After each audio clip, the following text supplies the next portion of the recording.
战印和苏腾从屋里出来，跟在他们身后还有2名佣人。佣人手上端着一个大托盘，托盘上放着一些吃的喝的，他们跟着2位也走。2人都是势力极佳的人，很快就看到了他们心爱的女人坐在远处的一张椅子上。不用问，战印也猜到是海童走得有点累。以前公司里有女职员怀孕的，月份很大了，都还会挺着个大肚子回来上班，工作任务只是稍微轻一点而已。因为见过公司女职员怀孕后依旧坚持着上班，战印便以为怀孕生娃是很轻松的事情。他是没有站在女职员的位置上去思考，他们怀孕后坚持上班，无非是怕自己休假养胎，工作职位被其他人取代，他们回来会被边缘化，需要重新开始。在大集团里上班有晋升的机会，但是需要一步步的往上爬，竞争力很大，也很艰难，谁都不想自己好不容易得来的职位没有了。所以他们就算怀孕了，仍然坚持上班，坚持到怀孕8个月左右，他们就不得不休产假了。这个时候就算他们不想休产假，公司也会强制性让他们休产假。怀孕8个月之前，他们坚持上班，公司管理层以及他们的同事也会特别留意着他们，保护着他们，就怕他们在公司出点什么事。也是见多了这种情况，在海童刚怀孕之初，他坚持要回公司上班，继续经营打理他的生意时，战印没有拒绝，由着他想做什么就做什么。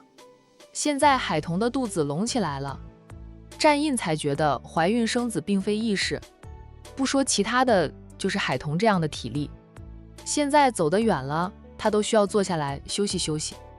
没有怀孕之前，海童一口气逛完整个悠悠山庄都不喊累的，她还是练武之人呢，体力比普通女人要好很多。临近年关，海童公司里的事几乎都是商小飞在打理，他和沈小军也就是偶尔回一回公司。沈小军天天回书店，哪怕放了寒假，书店从旺季转入淡季，他还是在店里守着，无非就是找点事情做一做，不用天天待在家里养胎，不愁吃穿，不缺钱花，婆家娘家人都对他关怀备至。但习惯了自由自在，喜欢出门的沈小军还是觉得自己的生活过于无聊。苏南是个宠妻的，只要能让妻子开心，管他做什么，天天去书店里上班，他能看看书，与邻里聊聊天，串串门，打发时间，挺好的。赚不赚钱都是次要的，老婆开心最重要。他们俩在那里坐着，苏腾对战印说道，他还担心出屋后要花点时间找一找2人呢，他都拿出手机准备打电话给程沁的了。悠悠山庄很大，一年四季景色都不一样，各有各的美。连他这种见惯了的人，每次来悠悠山庄拜访战奶奶，都会在山庄里闲逛几圈，欣赏山庄每个季节不一样的美。我看到了，走，咱们也过去，附近有凉亭，叫上他们，我们去凉亭下坐着，品香茗，聊聊天。战印大步流星地向着海童的方向走过去，苏腾跟着他走，问他领证的事。这个不用取经，你们明天上午带齐所需要的证件，去民政局婚姻登记处办手续就行，会有人指引你们怎么做的。战印说道，现在结婚的人少了，不用怎么排队，去了很快就能办理，离婚的人反而多了。这话战印就不说了，毕竟苏腾和程沁是要去领证结婚，是喜事，他提到离婚的人就显得晦气，他不会做这样的事。苏腾笑道，我第一次结婚，没有经验，不懂，总要问问，心里有个谱。战印扭头看他，好笑的道，你还想结多少次婚？我当初也是没有经验，第一次走进民政局，而且我和彤彤当初属于闪婚，相互间都不熟悉，领了结婚证后，我甚至都忘记自己已婚一事。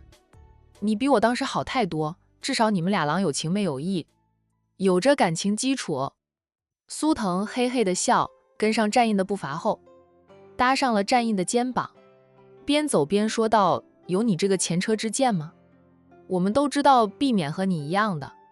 如今你们夫妻俩还不是幸福的，让人羡慕嫉妒恨。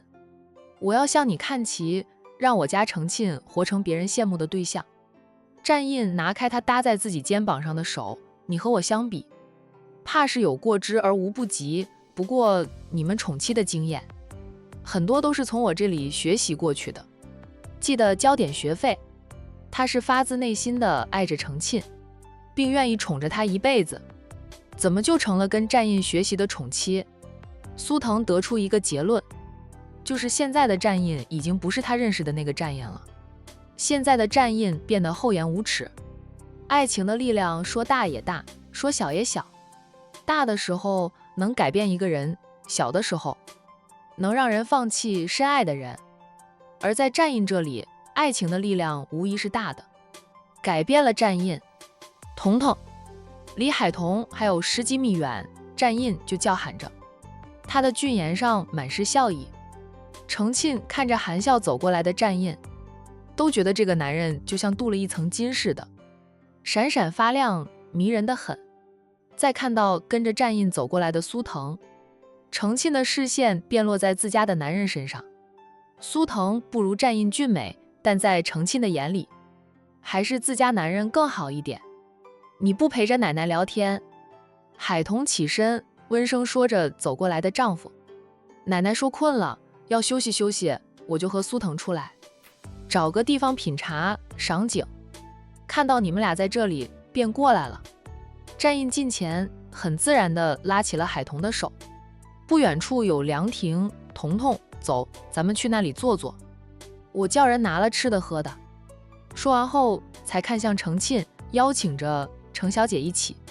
程沁笑笑，苏腾跟着来，他肯定会跟着一起的。几个人便往那座凉亭而去。没看到洋洋吗？战印问了句。小老带着他去儿童游乐园那边玩了，静听都能听到洋洋的欢笑声。有小九带着他，我一点都不担心，让他尽情的疯玩几天。小九玩上2天就要写作业了，高考的日子越来越近，不能让他太放松。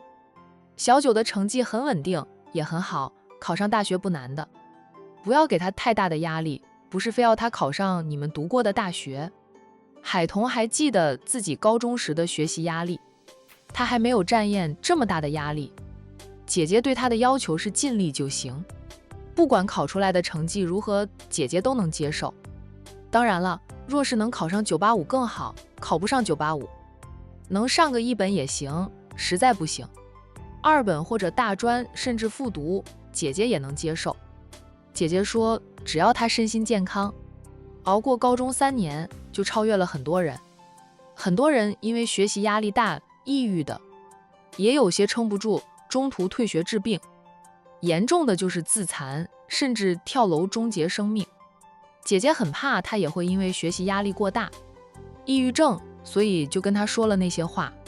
不管他考得怎么样，只要他能熬过3年高中，身心健康就很好了。最后他没有考上985，不过也上了不错的大学，是1本，他和姐姐都很满足。有遗憾吗？海童是有遗憾的，因为他距离985就差了几分，只是自己的实力就这样。他后来也想开了，本来高考成绩已经是他高中3年以来考过最好的成绩了。姐姐都说他临场发挥得很好，初中时3年初中最好的成绩是在中考，上了高中，3年高中的成绩最好也是在高考，很幸运。中考和高考的成绩出来后，他的班主任都很意外的，没想到他会考出那么好的成绩。战燕现在的成绩比他以前好太多了，他觉得战燕考上985不成问题。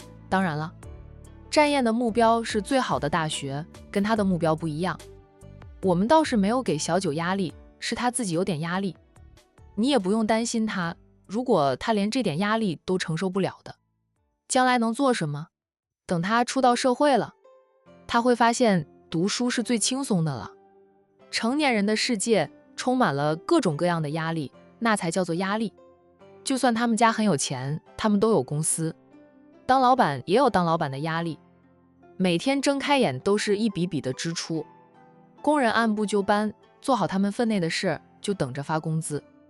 老板要担心没有生意，收不到货款，担心资金链断了，公司越大压力越大，工资的支出只是很小的一部分了。海童现在做了老板，他懂得，他还算好，是3个人参股，风险压力3个人分摊了就没有那么大。小九的承受能力很强的，不用担心他。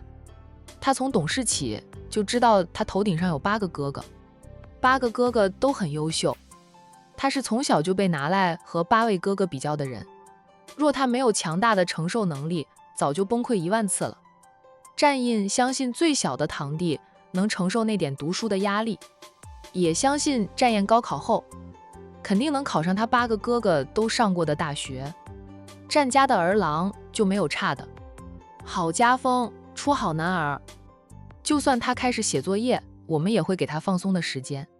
海童笑道，那是你们的弟弟，你们比我更了解他，更疼爱他。你这样说，我也就放心，不多事了。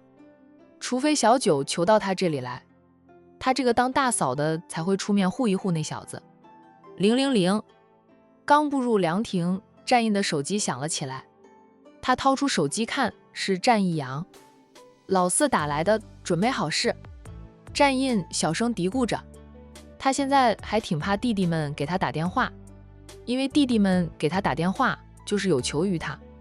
海童在石桌子前坐下，战印体贴地用手挡在他的肚子前，怕他坐下时不小心地碰到石桌子。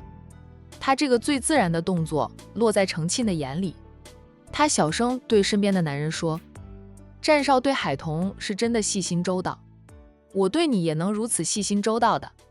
程沁看他失笑，我又没有其他意思，你不用一副比较战斗的状态。你羡慕海童，苏腾说道，我不想你羡慕任何人，我想让你成为别人羡慕的对象。这话还真是战印说过的，他似乎有时候还真的向战印取了经了。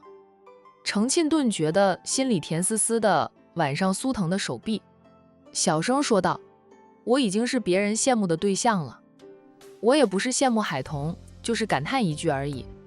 都说战少宠妻，海童很幸运，我亲眼目睹了，相信了，所以由衷的发出一声感叹。我自己也很幸运，你对我很好，我知足，真的不用羡慕任何人。小情侣说什么，战印没有留意去听，他等爱妻坐好了才接听老四的电话。大哥，你回来了吗？战一阳没有拐弯抹角，大哥一接电话就问大哥是否到家了。战印嗯了一声。大嫂和洋洋也接回来了。战一阳笑着，我现在就回家，今晚跟大哥喝上几杯，叫上老五。说着他也不等战印回话就挂了电话。战印默默地将手机揣回裤兜里，然后在海童的身边坐下，佣人将他吩咐拿来的吃的喝的一一摆放在石桌上。老四说什么了？海童好奇地问道，他挺想知道一下老四和老五的追妻进展的。老五保密功夫到底，到现在他连老五的妻子人选是谁都还不知道。老四的他知道，老四还怀疑过萌宝就是狐狸，却没有想过萌宝会是杜雨萌。可能是战一阳真的没有考虑过杜雨萌，偏偏他真正喜欢的人还是杜雨萌，不过是杜雨萌其中一个马甲而已。杜雨萌做梦都想不到自己本来的身份、颜值都比他随便的一个马甲更适合战一阳，但战一阳就是对真正的他感兴趣，却爱上了他的马甲。虽说都是他，杜雨萌还是觉得怪怪的，有一种要吃自己醋的错觉。没说什么，就问我们是不是回来了。他说他会叫上老五一起回家吃饭。战印将老婆大人爱吃的点心轻轻地推到老婆的面前，让老婆吃几块点心增加体力。海童走了这么远的路，他认为他消了食，能吃得下点心的。海童没有吃，最近不怎么想吃点心，是家里做的点心不合你胃口了吗？平时海童爱吃的，只要他说不想吃了，战印都会怀疑是家里的厨师厨艺退步了，导致他的爱妻吃不下去。不是，是不想吃了。我想可能是宝宝像你一样不爱吃甜品吧。战印笑，儿子像我也好。稳重，以后我父子俩保护你。若是闺女，她希望像海童。她的性格，是闺女的话不太讨喜。战印希望自己的闺女是个很讨喜的人。我不需要你们保护，我能保护我自己。老婆，不要这样吗？我是你老公，你的男人，你总要给我机会表现表现的，免得别人说你嫁了个没有用的老公，那样我多冤呀。海童失笑，要不要去看看洋洋他们玩耍？海童看了看苏藤和程沁，点了点头。小夫妻俩便起身往外面走。战印对苏藤说道：“苏藤，你带着程小姐到处走走，熟悉熟悉。我们去看看洋洋，那小子一玩就玩闹了。”好。苏藤没有带着心爱的女人跟着去，不想当电灯泡。他们的存在对他来说也是电灯泡。不久后，苏南带着沈小军过来了，战家的老四和老五也相继回来，大家一起热热闹闹地吃了一顿饭。老太太最是欢喜，她年纪大了，就喜欢儿孙陪陪她，热闹热闹。老人家其实很害怕孤独的，不要说老人家了，正常人都不喜欢孤独。玩了一天的洋洋用过晚饭后，还玩了半个小时，才被他小姨提溜着上楼洗澡。不久后倒头便睡，很快就睡得像小猪似的。海童坐在他的床沿边上，看着熟睡的他，眼神柔和。咚咚，敲门声响起，海童起身走了出去。他去拉开房门，看到站在房门口的是战一阳。大嫂。战一阳有点局促地叫了一声。怎么了？是不是有事找我帮忙？见他这副神情，海童猜到他应该有事相求。大嫂有空吗？洋洋睡着了，玩了一天，累了，倒床便睡。我现在有空。你大哥他们呢？在院子里烧烤。二哥带着二嫂还有宁天磊都回来了，凑在一起烧烤。海童嗯了一声，他关上了洋洋房间的房门，对战阳说道：“是不想让你大哥知道的吗？那去你大哥的书房里说。也不是，大哥知道无所谓，是我跟大哥说了。大哥懒得理我，向苏藤说了，苏藤又说他没空，他明天要带着程小姐去领结婚证，我只是想他帮帮忙而已，又不用他亲自出马的。”战一阳小小的吐槽了一下，吐槽苏藤不给他面子。苏藤，我干嘛要给你面子？战印的面子都不够大呢。战印要不是和他家堂弟苏南是死党，在他苏藤面前面子也不够大的。苏家人最给面子的人是老太太。当然了，很重要的是，若是找上他们苏家，苏家肯定会帮忙。问题是战一阳求助的事，在苏藤看来就是小事一桩，无非就是想调查那个狐狸。战印都知道的事，苏藤哪有不知道？他站在战印那一边，等着看戏，不想帮战一阳。听了战一阳的话，海童就知道是怎么一回事了。他说道：“是与狐狸小姐有关的事吗？你不是说怎么都查不到她的资料？你连人家姓什么叫什么住哪里都不知道，叫苏少主怎么帮你调查？狐狸还只是他的外号，他那百变狐狸的外号，你有没有理解透彻？他可能会以很多副面孔，很多种身份出现在不同的场合里，就算你有狐狸的相片，也是找不到他的，因为狐狸都是他的马甲，不是他的本来面目。战一阳，他好久没有来找我了，我实在是担心他，也想他。他知道狐狸只是他的绰号，爱年近晚的，人家也要回家过年。也有家人朋友的，他也想和家人朋友聚一聚，不想来找你，不是很正常的事吗？况且他为什么要来找你？你们俩相处的不算愉快吧？战一扬语塞，上次你怀疑萌宝是他，你二嫂也帮了你的忙，试探过萌宝，答案如何你心里也有数。若是萌宝的话，可以通过程医生联系他，可万一不是萌宝呢？你等于是去招惹了萌宝。别像杜小姐那样，你去追求人家，等到人家动心了，你又说你始终无法爱上杜小姐，害得杜小姐刚尝到心动的滋味就要死心。战一阳的脸都红了。大嫂，那是我的错，我已经向杜小姐赔礼道歉。杜小姐那么优秀，她能找到一个比我更好、更适合她的好男人的。大嫂，我们下楼在大厅里说说就行，不去大哥的书房了，进入大哥的书房。我总是头皮紧绷，好像要挨训一样。海童扭头看了他2眼，便改而下楼去，心里腹诽自家男人以前是怎么整治弟弟们的，让他们连进他的书房都会紧张的头皮发麻。你几个哥哥还有弟弟们，都是听从奶奶的安排，有结果的都很幸福，到了你这里，你偏要否定了奶奶的安排，自己折腾吧，又折腾不出个所以然来。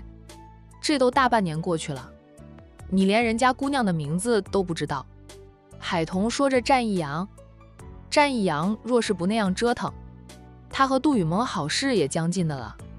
结了婚，杜雨萌说不定会向他坦白一切。大嫂，没有感情的婚姻过得很痛苦的。奶奶给我安排的杜小姐是很好，可我对她没有爱意，虽说我也不讨厌她，但过日子就不一样了呀，那是一辈子呢。我只是想娶个我爱的女人，并不是说嫌弃杜小姐。战一阳不觉得自己这样折腾有错，他不过是追求真爱而已。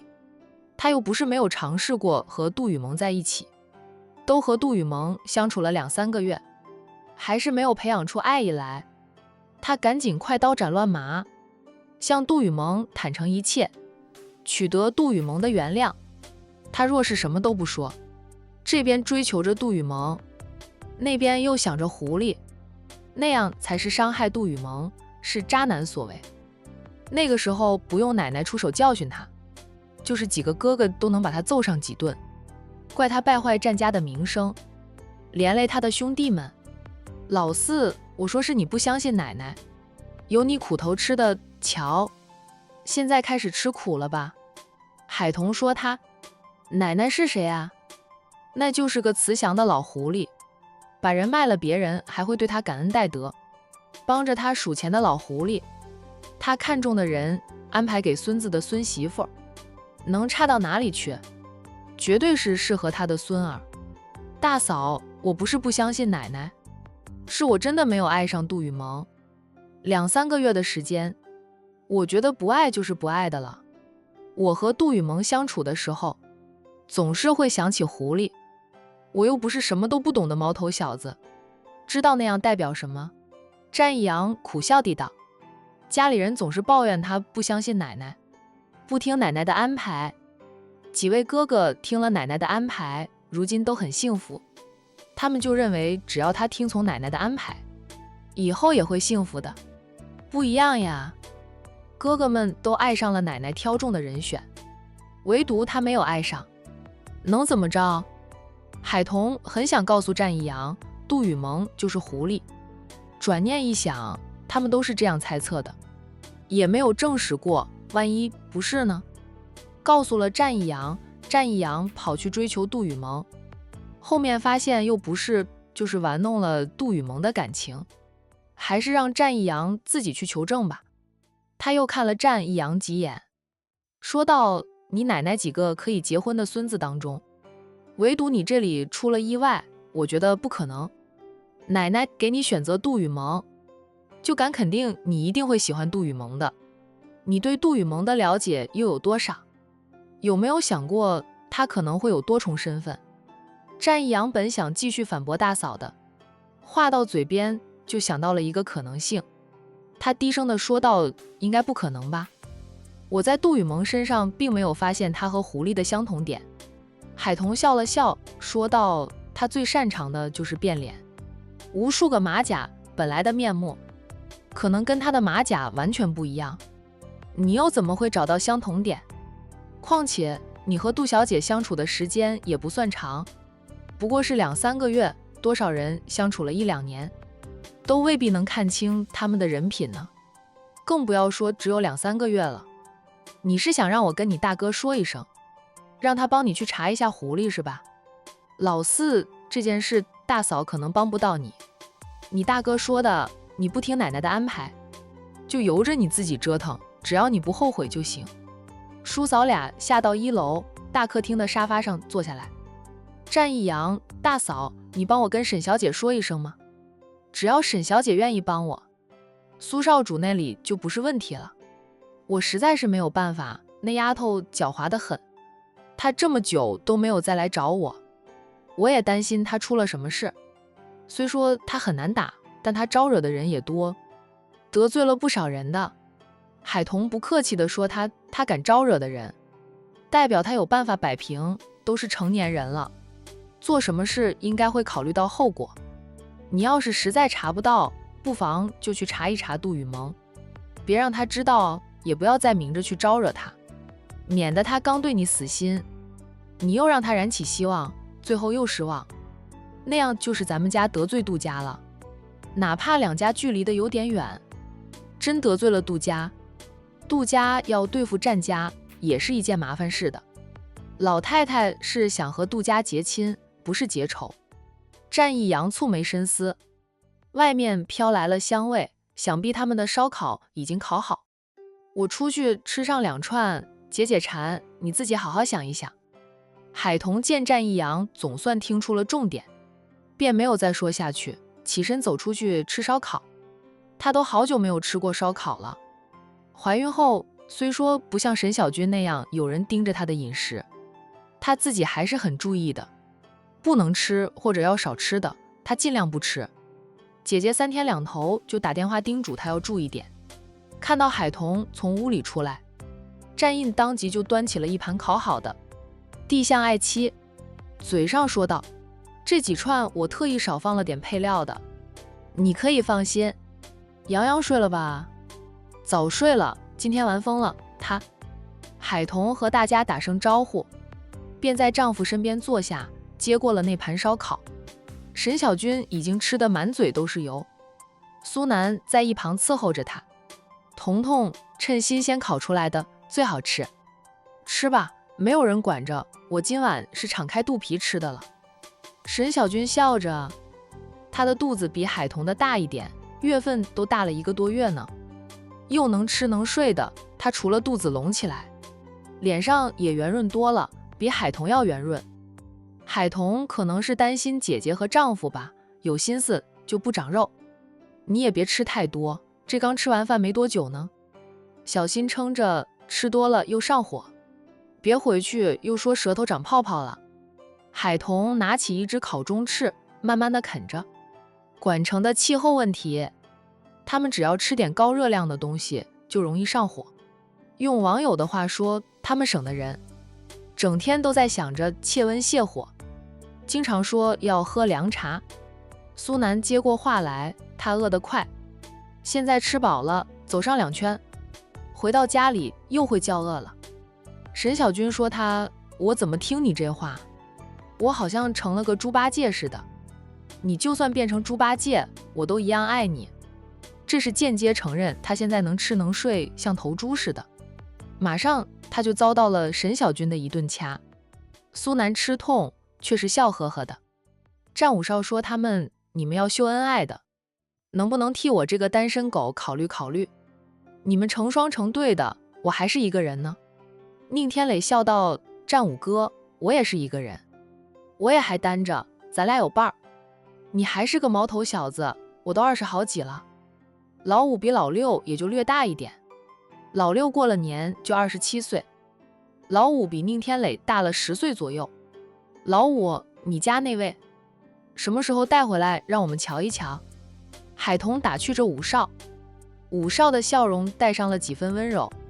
时机适合了，我会带他回来跟大家见见面的。现在还不太成熟，看他的样子，他和他的另一半进展的是比较顺利的。海童笑道，希望能早点喝上你们的喜酒。武少说道，我估计会在四哥之前。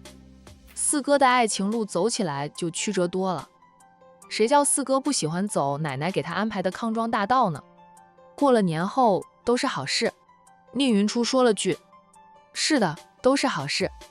院子里热热闹闹的，长辈们偶尔会来凑凑热闹。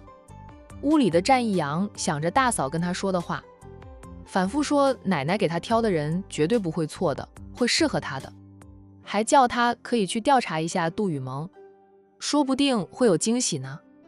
但不能让杜雨萌知道。大嫂话里的暗示就是杜雨萌可能是狐狸，狐狸光明正大的身份是杜家的二小姐，也就是杜雨萌。这样理解了海童的话后，战一阳忍不住回想起奶奶还有哥哥们跟他说过的话。当初他跟奶奶说了要放弃杜雨萌，不想按照奶奶的安排继续追求杜雨萌。他喜欢的是狐狸，他想娶的人也是狐狸。若是娶不到狐狸，他宁愿单身一辈子。反正家里兄弟多，又不用靠他传承香火。当时奶奶和大哥都反复说过他，叫他不要后悔。奶奶还说了，他有一天后悔了，不要回来找奶奶哭诉，求奶奶帮忙。奶奶反复说他会后悔的。以前战一阳坚信自己不会后悔，此刻战一阳才想到奶奶的那些话是藏着话，藏着很多他没有想明白的事情。如果杜雨萌就是狐狸，也有可能是萌宝。战一阳的脸色变了变，他对杜雨萌坦诚过，他不爱他。他当时还是挺生气，也有点难过的。他说的，他是他第一个动心的男人。可惜的是，他有意，他无心。从杜雨萌离开管城后，战一阳就没有再关注他，不知道他怎么样了。若两者是同一个人，他还真会后悔。后悔走了那么多的弯路，后悔对杜雨萌说了那些伤他心的话，更后悔自己亲手放弃了他。海童虽然没有明着告诉战一阳，战一阳能想明白，也算是点醒了他，给他指了一条路。战一阳很快就出去了，他没有吃烧烤，直接回了自己的家。隔天一早，他就离开了悠悠山庄，也离开了管城。去做什么？没有人问他，也不会管，都是成年人了，又不是小孩子，不用跟着。第二天的天气挺好的，太阳公公上班了，有太阳公公值班的日子。晚上降下来的气温很快又回升了不少。程沁今天特意换上了一套红色的衣服，他和苏腾要去民政局领结婚证，这是大喜事，他便穿了红色的衣服。平时他并不爱穿红色，这套红衣服还是来管城之前母亲特意带他去买的，叫他和苏腾领证时穿的喜庆点，预示日子过得红红火火的。拉开房门就看到苏腾了。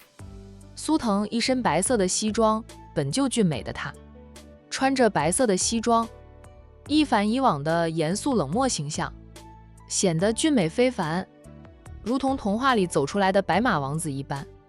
程沁看到他直笑，苏腾被他笑得脸有点红，问他，你笑什么？我今天的穿着很丑，不好看吗？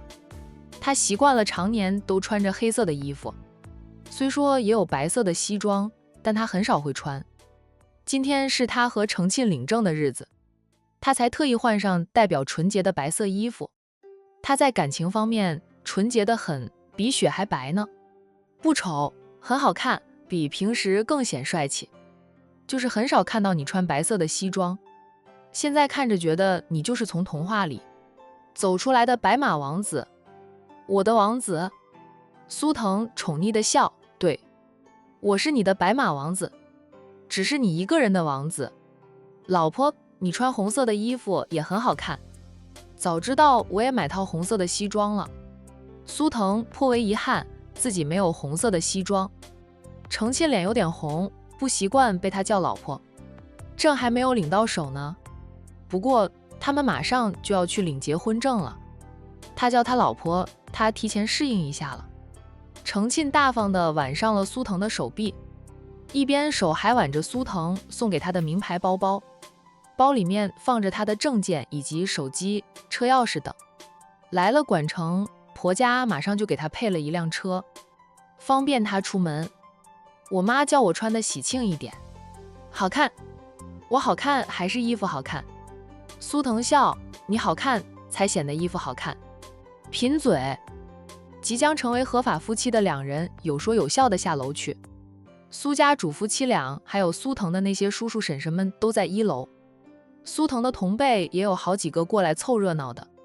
程庆一看楼下那么多人，几乎都是长辈，他赶紧松开了挽着苏腾手臂的手，苏腾又拉回了他的手，让他继续挽着，低声说道：“咱俩感情越好，越是恩爱，我爸妈他们越是开心。”没看到他父母自从见过程庆后，总是笑得见牙不见眼的，乐得找不着北。我有点不好意思啊。程庆跟着苏腾回管城后，已经先见过苏家的长辈们，个个都慈祥得很，看他时笑眯眯的，对他说话也是温声细气。同辈们对他也是尊敬有加，已经把他当成长嫂看待。程庆对苏家人的印象极佳，但是当着这么多长辈秀恩爱，他脸皮再厚也会有点不好意思的。不用不好意思，你看过苏南和小军是怎么相处的，他们俩随时随地都秀恩爱的呢。他都这样说了，程庆也就不矫情了，他就是爱苏腾，就是想秀秀恩爱，让大家都知道他和苏腾感情好。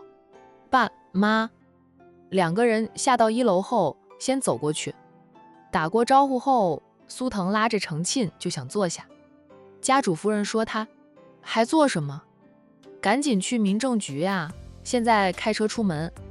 到民政局的时候，工作人员刚好上班。苏腾，我想着9点再过去的，他们苏家大宅去民政局又不远，车程也就10来分钟，又是工作日，错过了上班高峰期，路上不会堵车，很快的。